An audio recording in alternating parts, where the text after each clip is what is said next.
Smarter Parenting welcomes you to our podcast series, The Parenting Coach for ADHD. Here to heal and elevate lives is your parenting coach, Siope Kinikini. Hey everybody, how are you? I hope you're doing well. This is Siope. I am your host here at the ADHD Smarter Parenting Podcast. Welcome. Thank you for joining me today. Today we're going to be talking about corporal punishment and why it doesn't work. And so I'm going to cover three very specific issues when we're talking about corporal punishment. And if you're a parent with a child who has behavioral issues, this happens quite a bit where people say, well, they just need a good spanking, or maybe they need to be punished. Some type of corporal punishment should be appropriate. What I'm here to tell you is it's not appropriate and actually has long-term damaging effects to your relationship and also to your child's sense of safety and wellness, especially with your relationship with your child. So we're going to be talking about that. There are three specific areas that I want to cover during this podcast. And by the end, I want you to be able to know what you can do and what you should do when you're confronted with difficult behaviors instead of using corporal punishment. Before we continue, I do need to make you aware about Smarter Parenting, where we come from. So Smarter Parenting is a division of the Utah Youth Village. And the Utah Youth Village is a respected nonprofit organization focusing on youth and family services, and we've been doing it for over 51 years. The critical work done by Smarter Parenting is made possible by the generous contributions from individuals, private foundations, and companies who believe in the shared mission of Smarter Parenting and the Utah Youth Village. All divisions of Utah Youth Village base their treatment approach on the teaching family model, which is what I discuss with you in implementing these skills. The skills come from the teaching family model. The village is nationally accredited by the Teaching Family Association, and you're going to hear me continuously reference this model during podcasts and actually during coaching sessions. If you would like to help the Smarter Parenting team further our mission of healing and elevating the lives of children and families around the world, please consider making a donation on our website at youthvillage.org. Again, that's youthvillage.org. Please click the Donate Now link to explore your options, and donations of any size help us immensely in furthering our mission and helps the lives of children and families around the world. I needed to be sure that you understood that. We're grateful to be here and grateful for the Utah Youth Village, which makes it possible, including people who donate and people who believe in this mission of reaching out to families wherever they may be around the world.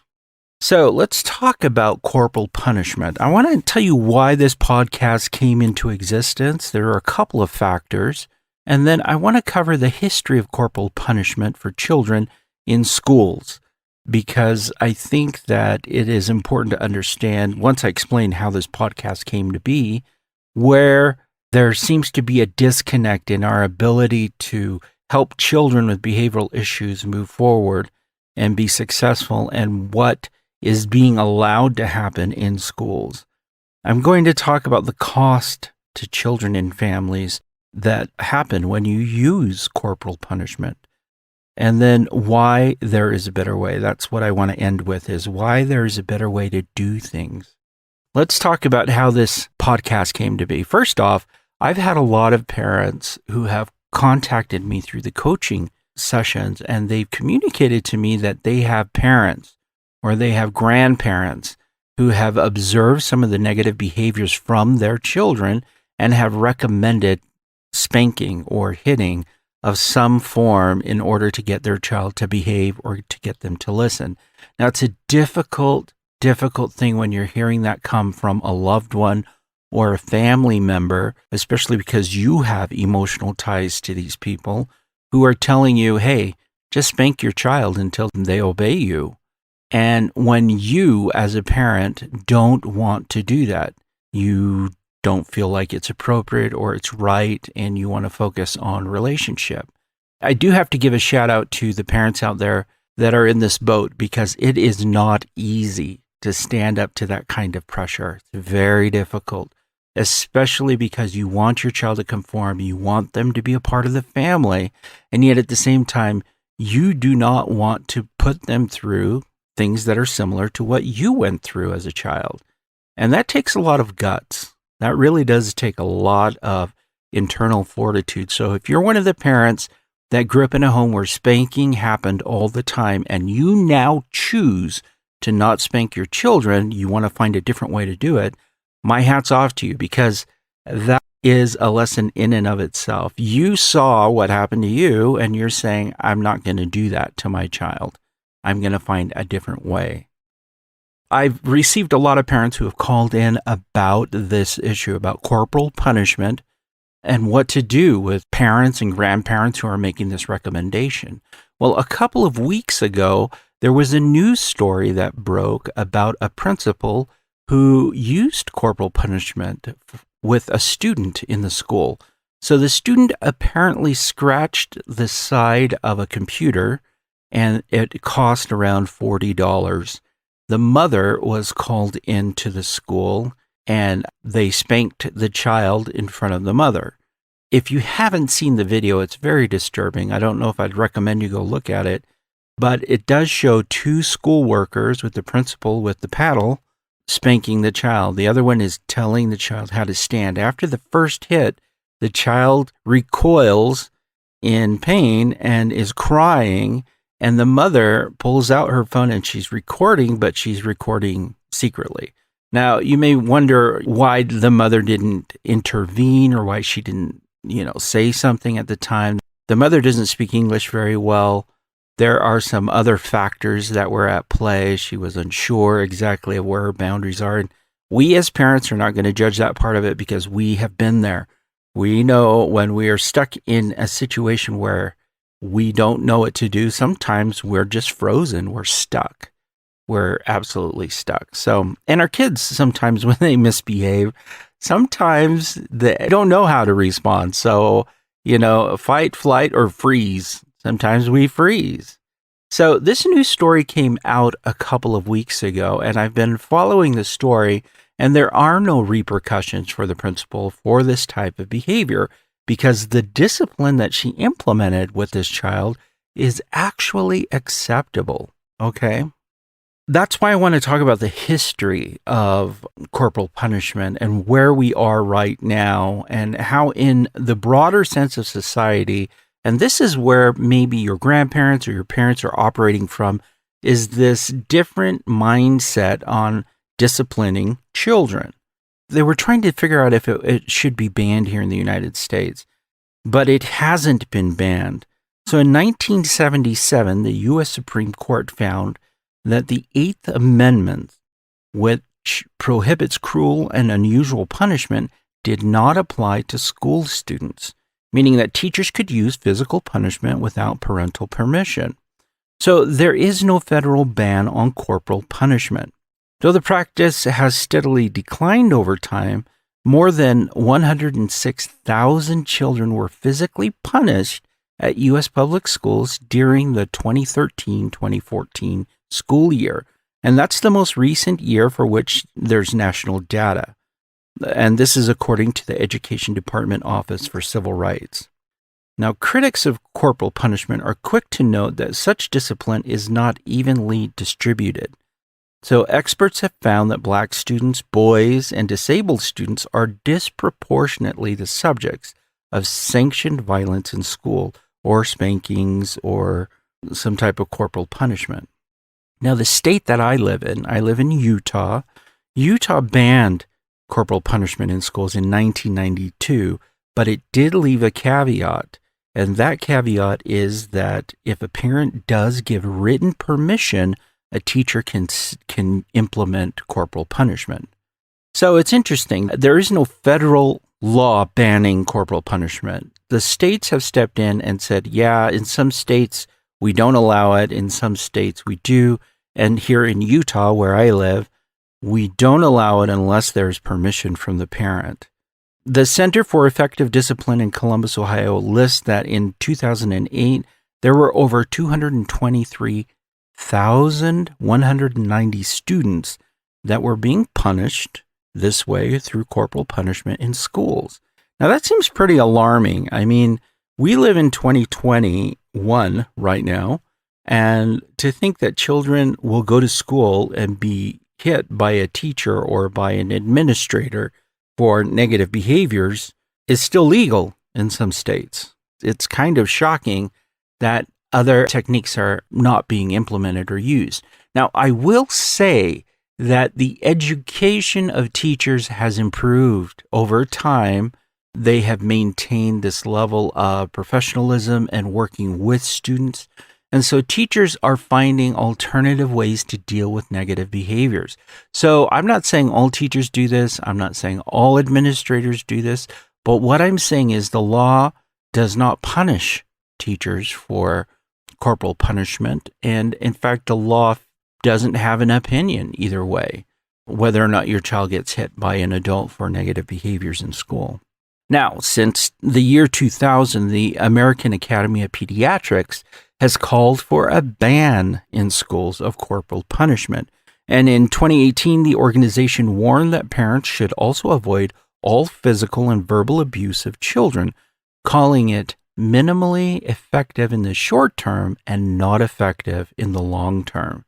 Meaning, yeah, you'll get results immediately because your child has to respond to being hit, but in the long term, it's not effective at all. With new evidence, and this is continuing the quote, with new evidence, researchers link corporal punishment to an increased risk of negative behavioral, cognitive, psychosocial, and emotional outcomes for children. You have to think about this whole concept of, do we hit children? Do we not hit children?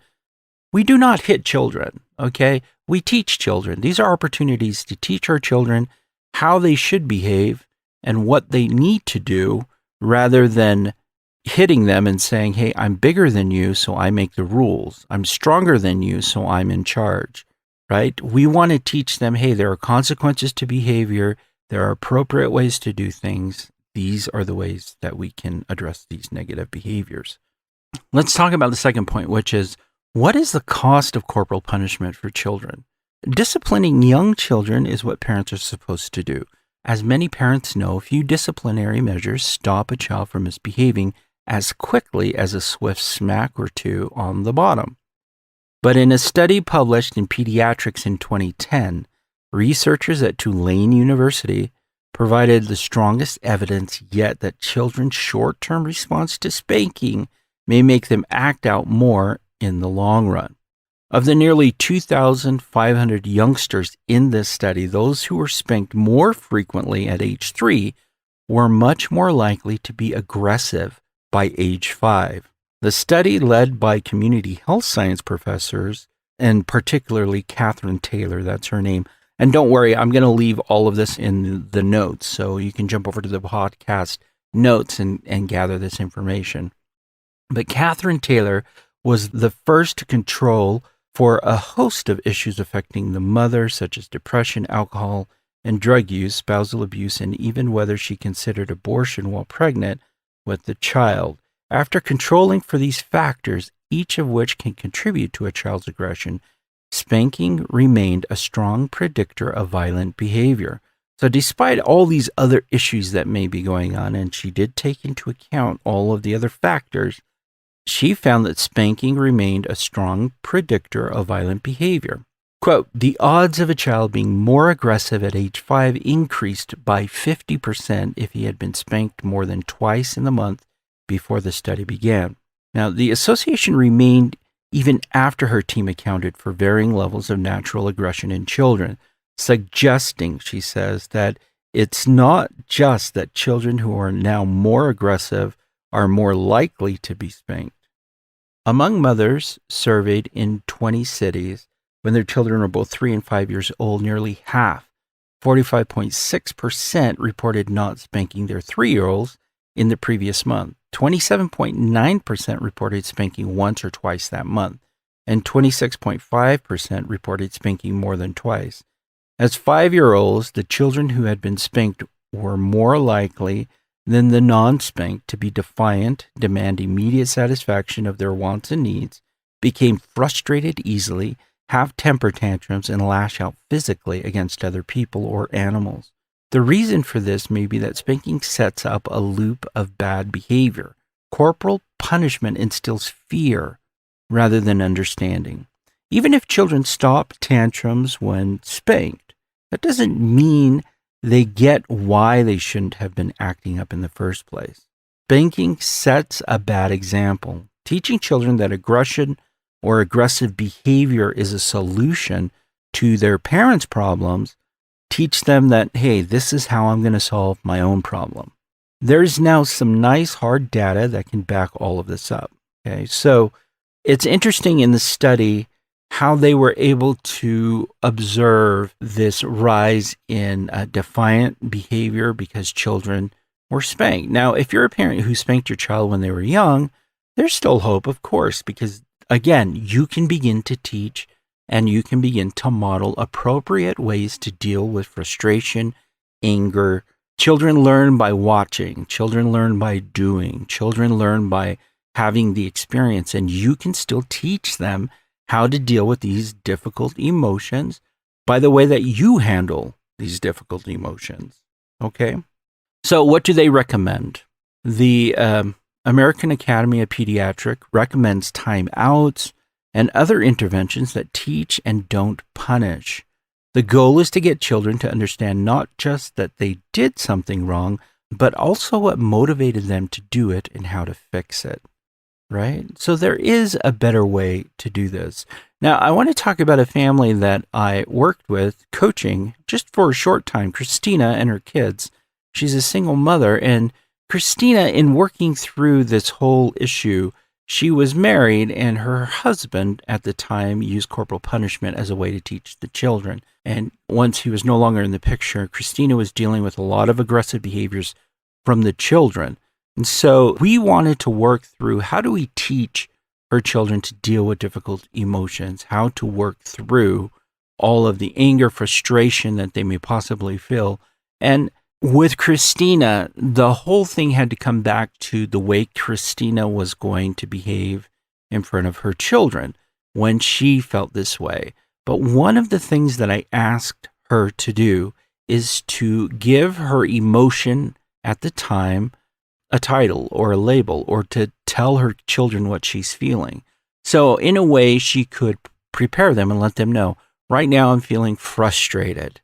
This is what I'm choosing to do so I can calm down. That was the wording that we were going to use. So with Christina, she was going to do a check-in with her emotions: happy, sad, frustrated, angry, upset, joyful. She was going to label these emotions, and then she was going to model or display exactly how to deal with those behaviors. And if you notice, we didn't focus on only negative behaviors.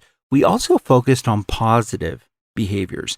And the reason that I had Christina do this both for positive and negative is I wanted Christina to be able to help her children to understand there are appropriate ways to be happy about something. With her children, it seemed to be extreme. She would have an angry child who would be super reactive, and then when they were happy, they would be hyperactive. And so there was almost no in between of how to behave in certain situations. So the goal was for Christina, as much as possible, to label all the emotions she's feeling and then demonstrate to her children what she was going to do. Now, in order to make this work, we had to outline specifically what she was going to do when she became angry. We came across breathing deeply as an exercise to help her shoulders relax and her body not tense up as much. So we practiced that, and we practiced it using those words. Okay, I'm feeling angry right now. This is what I'm going to do to calm down. And then we practiced it. We role played it back and forth. I did it so she could see what it would look like. Then I had her do it so she could feel what it was supposed to be like. And this whole role play back and forth between us through Zoom, because we're doing our appointments through Zoom, obviously, she lives in a different state than I do, helped prepare her for the next week. So she was to identify her emotions the next day 4 or 5 times to her children, and then react, or she was to, behave in the way that she felt was appropriate. We had to practice, though, the negative behaviors with very specific things, because when you're in the moment, it's a lot harder to do. So when she's angry, it was deep breaths. When she's frustrated, she was going to close her eyes and use positive imagery. And we chose things that she could do, but also things that she felt her children could do, things that they could model as well. Now, when I met with Christina the next week, she was amazed at how well this worked, because what she found is her youngest child noticed this type of behavior from her mother and decided to implement it or copy her while she was going through these moments, these emotions. So when Christina would say, okay, I am angry right now, I'm going to take some deep breaths, she found that her youngest daughter would come right by her and start taking deep breaths too. And this is the way children learn. They learn by observing, which is why corporal punishment is so not effective. Because when you hit a child, you literally give them permission to hit another person when they're feeling frustrated. So why not teach them more effective ways of dealing with the negative behaviors? So Christina noticed this change in her youngest child. Now, the older child thought it was dumb. However, over time, these things started to take root as they watched Christina implement this herself and then practice it with her youngest daughter and then eventually with her older daughter. Things started to fall into place. They started to have a new vocabulary. They had a new way of communicating about these things that was more effective than just reacting to everything that happened to them. It was a very intentional exercise. Now, Christina only needed 2 visits in a coaching session, and we were able to handle that. And she moved on. I think that's the benefit of being able to go through a coaching session is, hey, let's just focus in on specifically what you're working through. Let me give you some tips and some techniques that you can use, and then you can implement those things. Now, as she was doing this and working through this, we did include the skill of following instructions with her children. We wanted her children to follow her instructions on how to calm down. So follow my instructions. I want you to say what you're feeling, and then I want you to demonstrate what you're going to do to calm down or to work through that emotion. We had the children practicing this when they started to feel frustrated. Hey, we've practiced following instructions. I'm going to help you through this. And they were able to calm down. It's a wonderful thing. Wonderful, wonderful thing. If there's anything that I want you to walk away with during this podcast, it's this. Corporal punishment may be legal in some places. It doesn't make it right. And for parents who are out there choosing to raise your children very differently than the way you were raised, my hat's off to you. It's not easy. It's not easy to hear criticisms or whisperings in the back or judgmental thoughts from other people who are like, just spank your child and get on with it. Yeah, well, you've chosen a harder path because you want your children to have a better future. And so you've chosen the harder path. You can do it. You can absolutely do it. So implement those things. Corporal punishment, not effective. Please don't do that. There are other ways. Our goal is to teach. The American Academy for Pediatrics recommends teaching to your child. And this is for their emotional, social, psychological, and physical well-being. So in closing, I just want to give another shout out to the Utah Youth Village. Thank you for your support and for those sponsors and those donors, people like you who listen, who are willing to help families around the world. So in conclusion, I just want to say, hey, to you parents, keep at it. It's a lot of work, and I know you've chosen the harder path, but it will pay off. In the long run, your children will look back and they will be grateful for the approach that you took, for your focus on relationship, for your desire to meet them where they're at and to help them learn new things rather than punishing them and, just really choosing a path that's just not effective and not recommended. It's not recommended. All right. That's it for me. And I will talk to you again next week. Take care, everyone.